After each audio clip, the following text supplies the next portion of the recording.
Hello, welcome. Today we are discussing about a very important topic related with Shah Bano case. आज हम Shah Bano case के बारे में एक बहुत महत्वपूर्ण डिस्कशन करना चाहते हैं कि पूरा कहानी था क्या, वास्तविकता में ट्रिपल तलाक है क्या. ये केवल एक प्रतीकात्मक नहीं है, ये महिलाओं की जीत है. किसके ऊपर है जीत? एक्चुअली में उनके अधिकारों के लिए. आज आपको पता होगा कि आज वुमेन्स डे भी है, संयोग से आज वुमेन्स डे भी है, और इसीलिए ये एक जंग जो है महिलाओं की, जो कई सालों से चली आ रही है, महिलाओं के अधिकार का है. एक्चुअली में हुआ क्या, वास्तविकता हम देखते हैं शाहबानो केस की पूरे डिटेलिंग के बारे में, एक एक करके हम समझने की कोशिश करते हैं. देख लीजिए शाहबानो केस, इसे बहुत फेमस कहा जाए. इसका निर्णय आज की डेट में 2019 में जब ट्रिपल तलाक को फाइनली इलीगल घोषित किया गया, तब यह पता चला कि एक्चुअल में महिलाओं के साथ क्या क्या गलत हो रहा था. हम सभी पहलुओं के बारे में बात करेंगे. एक्चुअली में शाहबानो केस की शुरुआत मानी जाती है शाहबानो नाम की एक महिला के द्वारा. ये 62 वर्ष की अधेड़ उम्र की महिला थी जब इनके पति अहमद खान द्वारा जो है पहली बार इनको कह दिया गया कि अलगाव के लिए, अलग रहने के लिए. 1976 की बात है. 1976 में करीब करीब इन्होंने इनको तलाक दे दिया, 3 बार ट्रिपल तलाक कह दिया, और अंततः इनसे अलग हो गए. लेकिन ये पूरा मामला है क्या, वास्तविकता में अगर समझा जाए तो ये पूरा मामला था क्या? ये पूरा मामला था पर्सनल लॉ के ऊपर. समझिए, पर्सनल लॉ के बारे में हम कुछ समझने की कोशिश करते हैं. इसमें कई सारे मुद्दे थे और कई सारे मुद्दे बाहर भी आए. ये पता चलता है कि भारत में लॉ सिस्टम कितना डाइवर्स है और क्या था. बेटा, पर्सनल लॉ के बारे में बात करते हैं तो आपने सुना होगा कि यूनिफॉर्म सिविल कोड है भारत में, यानी समान नागरिक संहिता. संविधान में अगर हम बात करते हैं, संविधान के अनुच्छेद आर्टिकल कितने में है? 44 में. इसमें एक बात कही जाती है यूनिफॉर्म सिविल कोड की, समान नागरिक संहिता. समान नागरिक संहिता बेटा हिंदू पर्सनल लॉ के साथ साथ मुस्लिम पर्सनल लॉ, यानी कि कुल मिलाकर आसान भाषा में बात किया जाए तो विभिन्न धर्मों के व्यक्तिगत कानून को दर्शाता है. इसको, ये किसको दर्शाता है? यूनिफॉर्म सिविल कोड किस चीज के लिए है बेटा? पर्सनल लॉ को लेकर है. अब एक चीज समझिए, पर्सनल लॉ को लेकर है, व्यक्तिगत कानून है. इसके लिए भारत में व्यक्तिगत कानून के लिए हर धर्म का अपना होता है. इसके लिए क्या होता है? ये सिविल न्यायालय में जाता है. सिविल न्यायालय का मतलब होता है आपका दीवानी न्यायालय में जाता है. दीवानी न्यायालय या पर्सनल लॉ के अंदर किन बातों को रखा जाता है? जैसे मैरिज, विवाह, इसके अलावा डाइवोर्स, तलाक रखा जाता है. इसके अलावा सक्सेशन, उत्तराधिकारी, सक्सेशन. इसके अलावा, सक्सेशन के अलावा क्या होता है? Property right, inheritance law, inheritance. ये छोटा सा टॉपिक नहीं है. इसके इवोल्यूशन को आप अगर बड़े ध्यान से देखोगे तो कहीं ना कहीं व्यक्तिगत कानून वगैरह के बारे में आपका मिताक्षरा दया भागा हिंदू संस्कृति में बहुत पहले से था. यानी पिता के जीते जी पुत्र तक संपत्ति का अधिकार जाना, या पिता की मृत्यु के बाद संपत्ति जाना, इस तरीके का था. ये धीरे धीरे करके इवॉल्व होता है, और इवॉल्व होने के बाद पर्सनल लॉ जब बात करते हैं, खासतौर पर शाहबानो केस में मुस्लिम लॉ के ऊपर बात करता है. होते क्या है समझिए, कुरान में, समझिएगा, कुरान की एक आयत है 241 और कुरान की एक और आयत है 242. इसमें एक बात कही जाती है कि मुस्लिम महिला को अगर तलाक दे दिया जाता है, तलाकशुदा औरत होती है, फिर भी उसकी मदद जो की जानी चाहिए, और यही केस का आधार भी बनता है सर्वोच्च न्यायालय द्वारा. होता क्या है, सबसे पहले एक सीक्वेंस में देखने की कोशिश करते हैं. समझिए, शाहबानो जी को जब पहली बार इनका जब विवाह होता है 1942 में, समझिएगा, इनका विवाह 1942 में अहमद खान, उस वक्त मोहम्मद अहमद खान, जो इंदौर में एक एडवोकेट थे, वकील थे, उनके साथ विवाह होता है. मोहम्मद अहमद खान के साथ, समझते जाएंगे. मोहम्मद अहमद खान के साथ जब विवाह होता है इनका, उसके बाद इनका विवाह सही चलता है. बाद में इनके जीवन में एक और महिला आ जाती है, और अंततः ये शाहबानो जी के साथ अपने अलग रहना चाहते हैं, और इनको शुरुआती समय में ये 200 रुपए प्रति माह, समझिएगा, 200 रुपए प्रति माह भत्ता दिया करते थे. भत्ता देने के बाद अंततः इन्होंने डिसीजन लिया कि 1976 में इनको हम तलाक देंगे, और ट्रिपल तलाक देते हैं. अब समझिए यहां पे प्रॉब्लम कहां आती है. ट्रिपल तलाक जब इन्होंने कह तो दिया, अब ट्रिपल तलाक देते ही इनको इन्होंने मेहर की अदा यानी इद्दत, मेहर के साथ साथ इन्होंने इद्दत इनको दे दी। अब समझिए मुस्लिम पर्सनल लॉ में इद्दत होता क्या है, समझ में आ रहा है? मुस्लिम पर्सनल लॉ की बात करते हैं बेटा, समझिए मुस्लिम पर्सनल लॉ में व्यक्तिगत कानून जो कि कुरान पर आधारित होता है या हदीस या शरिया कानून पर आधारित होता है, उसमें लिखा गया है साफ साफ कि अगर कितने दिन तक इद्दत दी जाएगी, 3 माह 10 दिन। इसको समझिएगा, 3 माह 3 months प्लस 10 days। लेकिन इसमें कंडीशन यह है कि अगर महिला को जब तलाक दिया जा रहा है, अगर वो प्रेग्नेंट है, समझ में आ रहा है? अगर वो प्रेग्नेंट है तो बच्चे के जन्म तक उसका निर्वाह कौन करेगा? उसका निर्वाह करेगा उसका पति। यह इस प्रावधान में दिया है। इद्दत का माह बीत चुका था, 3 माह। इसके बाद इन्होंने क्या किया, जो इनको गुजारा भत्ता दिया करते थे, गुजारा भत्ता देना बंद कर दिया। तब साहब बानो जी ने 62-65 साल की अधेड़ उम्र की महिला, 5 बच्चे, कैसे बेचारी करें?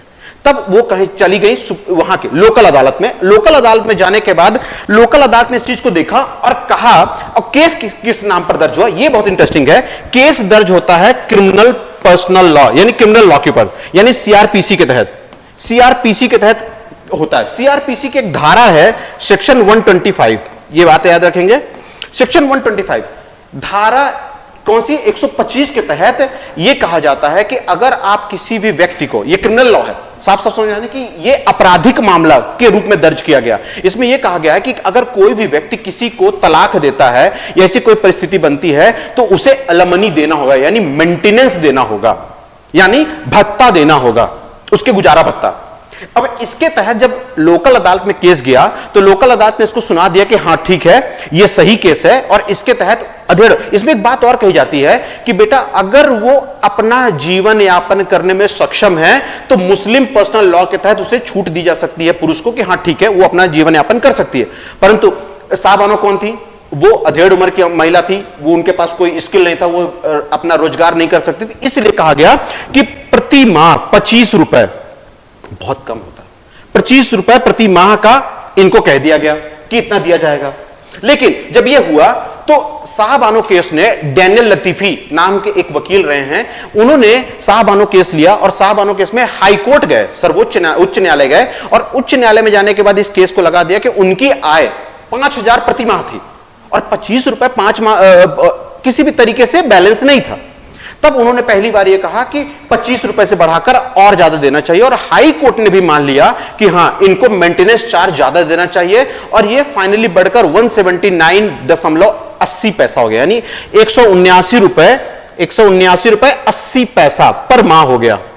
इतना रुपए देने लगा। जब यह इतनी बात आई तो अब यहां पर पहली बार आपके अहमद साहब, इनको वो लगा कि भाई ये हमारे पर्सनल कानून के विरोध में है।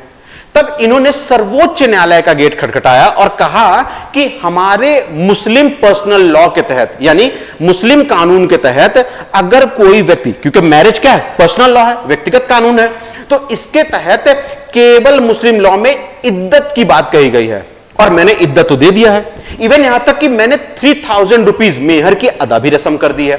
मेहर की अदा होती क्या बेटा कि इनके यहां मुस्लिम समाज में विवाह एक कॉन्ट्रैक्ट होता है, अनुबंध होता है और अनुबंध के दौरान दोनों जन के बीच में वैवाहिक संबंध हो रहा है, इसका एक अनुबंध तैयार किया जाता है। उस अनुबंध में दोनों की तरफ से दिए जाने वाले पैसे को रखा जाता है। अब इस पैसे की कीमत कितनी है, वही तलाक के दौरान एज अ मेहर की इद्दत, मेहर की अदा के रूप में किया जाता है और इद्दत के रूप में 3 माह 10 दिन तक दिया जाता है। ये मेहर की अदा भी दे चुके थे और इद्दत भी दे चुके थे। तो कानूनी तौर पे अगर मुस्लिम पर्सनल लॉ के तहत कहा जाए तो डॉक्टर अहमद खान सही थे। परंतु सुप्रीम कोर्ट ने बहुत ही अच्छा निर्णय लिया। 1985 में भारत में एक मील का पत्थर साबित होता है। पहली बार वाईवी चंद्रचूड़ साहब, जो अभी चंद्रचूड़ साहब थे, उनके पिताजी जो रह चुके हैं सर्वोच्च न्यायालय के, उनके पिताजी ने एक बहुत अच्छा निर्णय लिया और यह कहा कि यह मामला भले ही सिविल न्यायालय का है, मतलब पर्सनल लॉ सिविल न्यायालय का अधिकार होता है, परंतु यह दायर हुआ था एज अ क्रिमिनल प्रोसीजर के तहत, यानी सीआरपीसी की धारा 125 के तहत। और इसमें एक बात कही जाती है कि किसी भी व्यक्ति को मेंटेनेंस भत्ता देना अनिवार्य होता है, चाहे वो किसी भी धर्म का हो। इतना ही नहीं, डैनियल लतीफी साहब ने एक और, जो इनके वकील थे, उन्होंने एक बहुत अच्छा तर्क दिया। बोला कि कुरान जिससे ये निकल कर आया है, कुरान के आयत नंबर 241 और 242 में भी ये बात कही जाती है कि किसी भी महिला की मदद की जानी चाहिए अगर वह तलाकशुदा है। तो इन दोनों बैक को रखकर सर्वोच्च न्यायालय का निर्णय आया। लेकिन दिमाग में आना चाहिए कि सर्वोच्च न्यायालय का यह निर्णय मील का पत्थर साबित आखिर हुआ क्यों?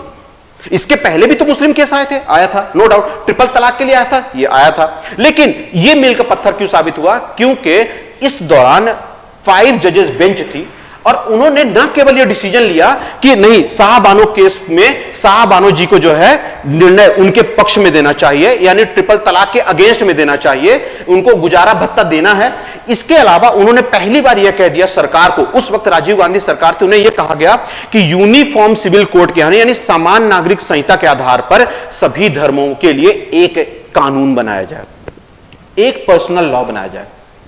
तब पहली बार अनुच्छेद 44 का व्याख्यान भी देखने को मिलता है कि भाई किस तरीके से पर्सनल लॉ में विभेद है, परंतु एक गरिमा होती है, सभी को गुजारा भत्ते की जरूरत है, अगर वो असक्षम है उसके लिए यह निर्णय लेना बहुत जरूरी है, अनिवार्य है। और यह मील का पत्थर साबित होता, परंतु सरकार को कुछ मंजूर नहीं था। 1986 में बेटा राजीव गांधी सरकार थी, उस वक्त मुस्लिम समाज और एक्चुअली में मुस्लिम का एक बहुत बड़ा वर्ग जो कानून था, all India Muslim personal law, Muslim का जो बोर्ड हुआ करता था, उन्होंने इसका विरोध किया। यह विरोध इतना ज्यादा बढ़ गया कि कई सारे मतों में 1986 में जब चुनाव होता है, चुनाव के पहले 2-4 जगहों पर राजीव गांधी सरकार की हार होने लगती है, तब दबाव में आकर उन्होंने क्या किया, एक ऐसा कानून पारित कर दिया जो इस सभी निर्णयों को निरस्त कर गया। वो कानून क्या था? उसमें कहा तो गया था कि ये ऑल इंडिया पर्सनल, यानी कि बात किया गया था उसमें कि Muslim women protection on the right of divorce act बनाया गया था 1996 में, 5 मई का दिन था। लेकिन ये आया और उसमें ये कह दिया गया कि अगर किसी महिला को इद्दत की अदा दे जा रही है, इद्दत दे चुके हैं 3 माह के लिए, मेहर की अदा तय कर दी गई है, तो उसे डाइवोर्स के बाद एलिमनी लेना या मेंटेनेंस चार्ज लेना अनिवार्य है। इस कानून ने कहीं ना कहीं सर्वोच्च न्यायालय को आंशिक रूप से दबा दिया था। इसमें यह साफ साफ कह दिया गया था कि कोई भी मुस्लिम महिला है, पर्सनल लॉ, उनके व्यक्तिगत कानून के तहत उनको केवल इद्दत और मेहर की अदा ही मिल सकती है, उसके बाद उसका हक नहीं होता। यह जंग यही समाप्त नहीं होता है, यह जंग कंटिन्यू बढ़ते रहा और 2019 में अंततः वर्तमान सरकार ने यह कह दिया कि नहीं, ट्रिपल तलाक किसी भी तरीके से सही नहीं। और उन्होंने पहली बार पर्सनल लॉ, मुस्लिम पर्सनल लॉ में बदलाव करते हुए एक एक्ट पारित किया जिसमें यह कह दिया गया कि एक समय पर ट्रिपल तलाक बोलना यह इलीगल है और इसके लिए कड़ा प्रावधान भी बनाया गया। यह आंशिक रूप से ही सही, परंतु मुस्लिम महिला के साथ साथ अन्य महिलाओं के लिए भी एक मील का पत्थर साबित हुआ जिससे मैं अपनी आवाज रख सके। यह मुस्लिम महिलाओं और मुस्लिम महिलाओं के साथ साथ अन्य महिलाओं के लिए भी। ऐसा क्यों? ये ऐसा क्यों कहा जा रहा है कि ये मील का पत्थर हुआ? कारण यह बेटा कि मुस्लिम महिलाओं को या सामान्य महिलाओं की बात करें, उनको व्यक्तिगत अधिकार का पता होना चाहिए कि महिलाओं के पास किन किन अधिकार की शक्तियां हैं, उनका उपयोग होना चाहिए, उनको एजुकेट करना चाहिए ताकि वो अपने हक के लिए लड़ सके। इसीलिए साहबानो केस को कहा जाता है यह मील का पत्थर साबित होता है। इसमें कई सारे योगदान रहे हैं, जैसे खास तौर पे डैनियल लतीफी साहब और सबसे बड़ा मुस्लिम वर्ग की महिलाओं का, जिन्होंने इतनी धैर्यता के साथ, एकता के साथ लड़ाई लड़ी और पहली बार ट्रिपल तलाक को इलीगल घोषित करके ही माना 2019 में जब यह कानून बनता है। और आपने देखा होगा यह जंग बहुत लंबी रही है। 1980 में पहली बार हाई कोर्ट का जब निर्णय आता है जिसमें 25 रुपए कहा गया दिया जाने का, 1980 के बाद से जब सर्वोच्च न्यायालय 1985 में दिया, 1985 से लेकर 2019 काफी लंबा समय था। लेकिन अंततः जीत किसकी हुई? महिलाओं की, और खास तौर पे मुस्लिम महिलाओं की। ठीक है, तो इसमें हमें क्या सीख मिलता है? 3 मुद्दे। पहली बात, महिला के अधिकार, उनको एजुकेट करना है कि कौन कौन से उनके अधिकार है। दूसरा, यूनिफॉर्म सिविल कोड में बदलाव की जरूरत है। तीसरा, किसी भी महिला के साथ हुए अत्याचार के लिए कानून कड़ा होना चाहिए। ठीक है, आई होप समझ में आया होगा। साहबानो केस ये रहा है। Thank you.